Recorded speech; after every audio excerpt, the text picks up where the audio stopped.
Yes, and thank you for reminding me to call him president because, of course, we knew him as Austan or as Goolsbee or as a whole bunch of other names, some of which we said to his face, others not. Thank you for joining us, President Goolsbee. Great to see you guys. Okay, so I want to start off right away with some of the great language used in your last speech. And I think you forgot that you were president of the Fed because here's what you said. You said that the banking issue, the credit issue, was the big hairy elephant in the room. That was in your speech.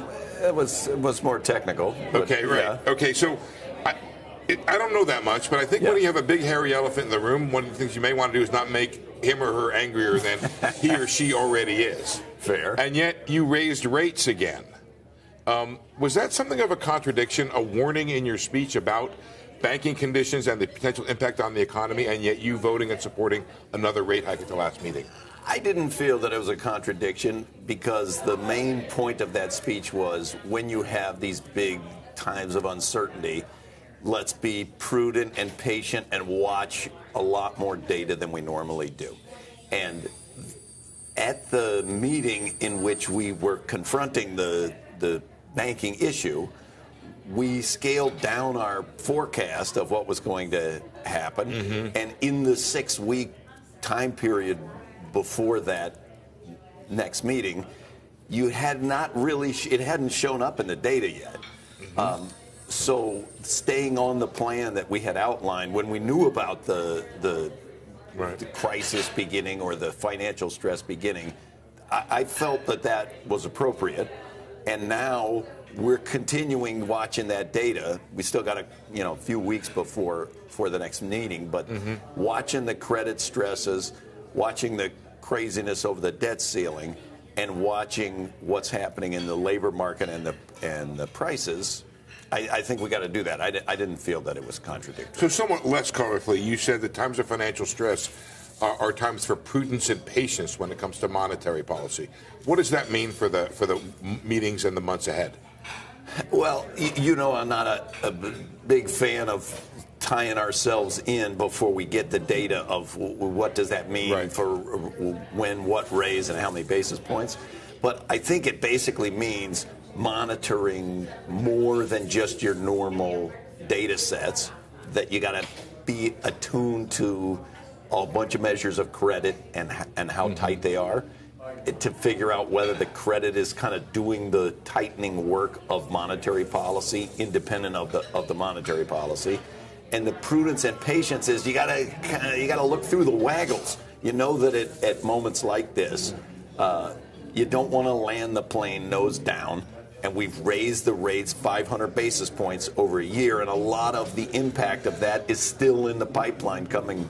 That's a mixing of metaphors terribly, but I get it. But that's what I think. So tell me right now, would you call what's happening a banking crisis? Is it banking turmoil?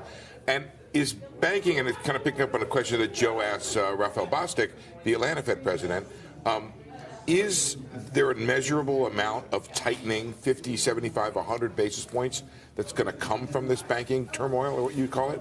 I mean, those are two different things. And you started by tell me now. I was like, ooh, that's kind of demanding there, Steve. Right. But you meant for right now, tell me, is that a banking crisis?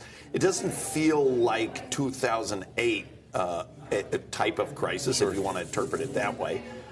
But it definitely feels like a financial stress in some parts of the financial sector. Historically, which is all we have to look at, when you have stresses like that, it leads to measurable tightening. That the SLOOS survey that the Fed puts out senior loan officer survey, senior loan officer's opinion survey was already tightening before this banking stress began, and everything that you hear from the bank officials says we're raising our standards, we're going to conserve our capital. So the impact of that, I think, has still to be seen. What does that mean in terms of how many basis points equivalent of the federal funds rate?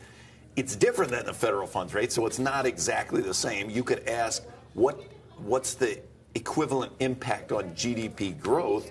And I don't think it's small. I think for a short increase in the federal funds rate, you've seen estimates that go from 25 basis points to 150 basis points and everywhere in between. But that's why I do think we just need to take that into account. And the only way to do that is sit and watch it.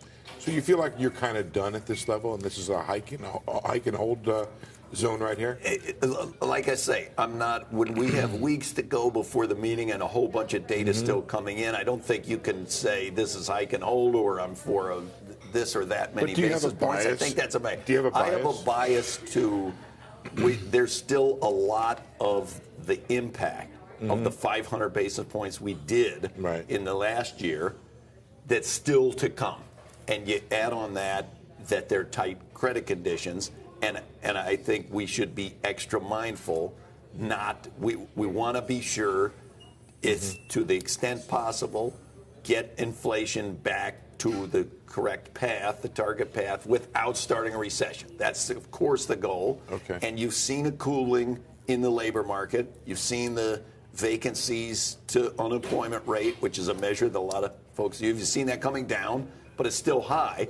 And it's like the inflation. The inflation's improving, but it's not improving that rapidly. Right. And so we just got a balancing act, I think.